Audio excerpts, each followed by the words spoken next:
The idea of a collaborative art gallery was developed for our Fine Arts Day in an effort to increase collaboration and cultural study. Teachers from the Departments of Fine Arts, World Languages, and English worked together to design and implement this project. Take a look and hear what our students have to say about what they studied and created. Mine just happens to be nature, and I just drew this landscape and filled it in with pastels.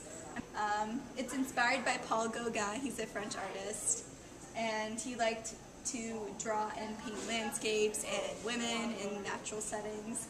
So I just kind of decided to combine those elements, and I think it's a very feminine landscape because I've used like feminine colors. It's kind of like wavy, got like soft edges.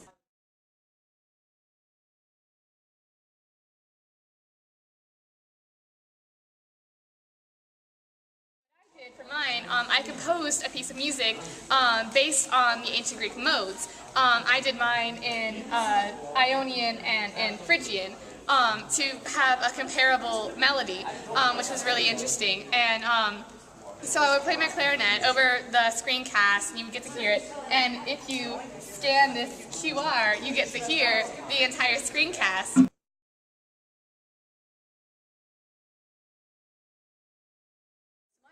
Was Salvador Dali, and he actually started the surrealist painting movement, and he actually developed his own sort of style for the surrealist movement, and it involved a lot of colors that which the reds and the blues all come from his hometown, and all the colors sort of represented like all the craze of the whole political scheme going on at the time.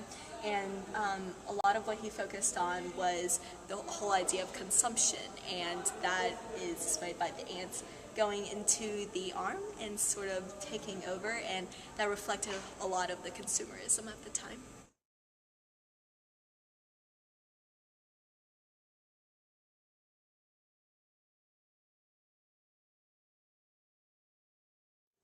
Alright, so each group was assigned like a old statue that was once painted, but then is no longer painted, and then was repainted recently by like a different artist. And we got Paris the Archer. And so we had to do a bunch of research on it, and after we got it all on this sheet of paper, we had to do a screencast, and we basically just talked about how it was made, like what it was made of, and who made it.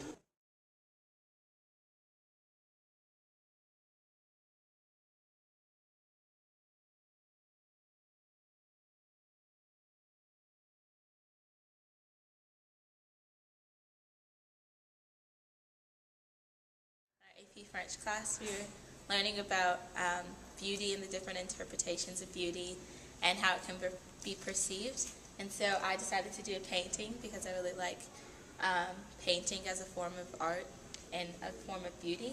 And I chose to do Ferdinand Léger, who is a French artist, and he painted in a kind of cubist style that was derived kind of from Picasso's style of cubism.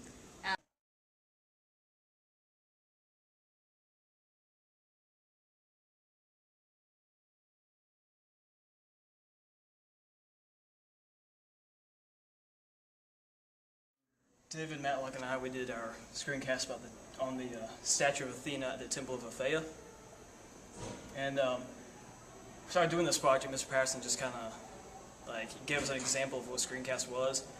He found an article about how ancient statues used to be painted, but no one really knew that. And it was like the first time our class had ever heard of that, so it was pretty interesting for us. And the article talked about all these different statues. So we broke into groups and chose which one we wanted. And we both were pretty interested in Greek and Roman gods, so it was pretty cool. So yeah, from there, every double period, we just took time to, we went to the library, we found information, found out the history of the statue, the history of Roman and Greek sculptures and how it really influenced later artwork. So basically, I researched Federico Garcia Lorca, and he was very symbolic a lot, so he used the moon a lot, and so mine is titled The Arms of the Moon. And it's basically, all his poems tend to symbolize death in one way or another. He was a rather depressing man. So it's also talking about like death and coming for an unsuspecting person. We did a screencast on Alexander's sarcophagus for Fine Arts Day, and basically we took the sarcophagus and we found out just about everything about it, like how big it is, who's actually in it, why it's called Alexander's sarcophagus, although Alexander is not even in it, stuff like that, and what it originally looked like. It originally had a bunch of paint on it. It was very colorful instead of what you see now. and then we filmed it.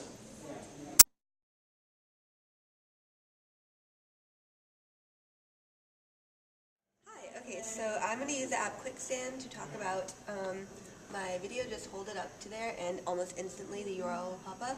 And all you have to do is hit open and it will take you to the video in due time. And all you have to do is just hit play because it will take you, my video is on YouTube, so once you get there you can just follow the normal format and there it is. My name is Mariam and I did a dance to Papa Ute by Stromae. And Papa Ute, although spelled a little bit differently, means basically, Dad, where are you?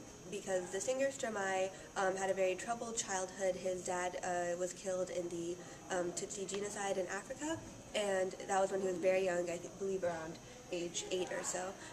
My theme was death, and the song is very much about his dad dying and leaving him and how he had to deal with that struggle. So in the dance, you'll find a lot of the moves are like the character being downward and being pushed downward and having to like remove the layer of, you know, metaphorically the jacket, but that was being the memory of his father's.